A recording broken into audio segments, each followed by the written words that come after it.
Hello again, Scorpio. Welcome to the segment. I'm Dadhichi with your April 2014 horoscope.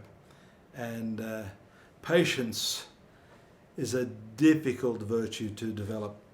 I must admit myself, not that easy.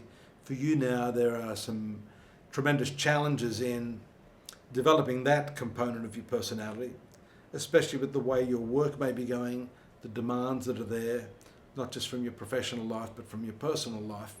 We see that too by the transit on the 6th of April of Venus into your 5th house. So as much as you want to fulfill your professional obligations, there's a high degree of impatience surrounding your personal life. You want things to move forward a little more quickly, shown by Venus in the 5th house. Now that makes you amorous, it makes you more indulgent sexually, romantically. But we see also that with Mercury in the 6th house, the fact that the person you love may be becoming an enemy. You could be setting yourself up for a fall here. Because what I'm seeing here is that some of your needs may not be met to the extent that you'd like them to be met.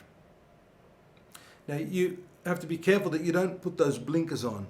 Because often when we have a desire for something, we have a need from our partner, that need becomes magnified. So that's the only need. Therefore, all needs are not being met. You have to be careful not to overlook the other needs that are being fulfilled at this time. So I want to draw your attention to that. And that impatience can easily be diffused by extending your view of what your partner, how your relationships are working in the positive. In other words, refocusing what you're getting, not so much focusing on what you're not getting. Of course, too, there's an element of reflection in that too. You know, we tend to mirror those things we do not like or we feel we're not getting. So it could be that to receive what it is you want this month, you need to give the exact thing that you think you're not receiving.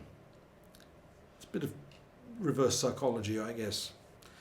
So you're going to be working a lot this month, as shown by the transit that I see on the 15th and leading up to that date. Mercury in the hard aspect to Jupiter.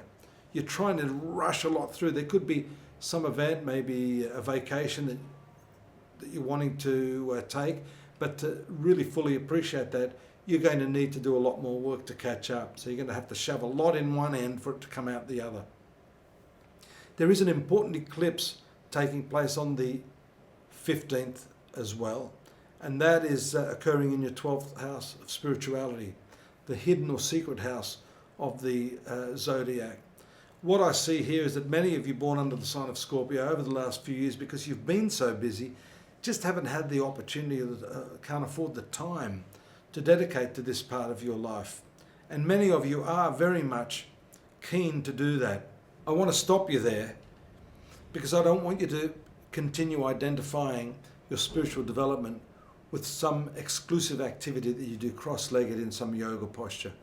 What this transit is going to do after the 15th, I believe, for many of you, is to give you that insight that your spiritual development can and should happen through every single action that you're performing, through your work, through your personal relationships, through a stroll in the park.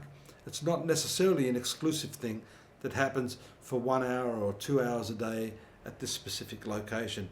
Expand your view of that. I think that's what this lunar eclipse is going to do for you in that sector of your horoscope. And you know, we see some other important transits there too, such as Mercury in opposition to Mars around the same time. That can be used positively, even though it's not considered a very good aspect. Can fire you up intellectually. And for those of you that used to enjoy reading or researching, this can be a time when you revive that instinct. It is a very strong Scorpion instinct to seek out, search, refine, transform, eliminate, so on and so forth. That's the symbol of the phoenix rising out of the ashes. Take a look at some of these other fine aspects that I see for you after the 18th, that 5th house Venus, bringing with it some lucky opportunities for singles born under the sign of the Scorpion, 18th of April. Then the Sun, of course, moving to the 20th. That's going to augment what I'm saying there. So a lovely time around the 18th to the 22nd, 23rd for enjoying new relationships, new friendships, and a bit more intimacy with the person that you love if you're already in a relationship. Travels, April 21st. Now, there could be travels surrounding you at this time, but that could present some problems. Again, as I said earlier, you need to throw a whole lot of work on your plate now if you're going to enjoy this trip. For those of you that can't quite make the grade and you leave a lot of things undone, that could come back to haunt you while you're traveling around that time. So 21st, 22nd, we see the hard aspect to the third house there from Uranus. We see nice aspects there from Venus on the 22nd. But there are some other hard aspects there that I see on the 23rd. So that could really put a damper on the whole experience that you're going through at that time if you don't prepare adequately. And there we see again on the 23rd that hard aspect from Mars to Pluto. These are all travel aspects, immigration aspects, and if you're not prepared, that could become a nightmare for you. You know, losing tickets or having unhappy clients that you need to deal with when you should be sipping pina coladas on the beach, right? The latter part of the month, all 7th house aspects for you, Scorpio. Mercury in the 7th, Sun in the 7th. This is refocusing your energies on that part of the life department of love, romance and marriage.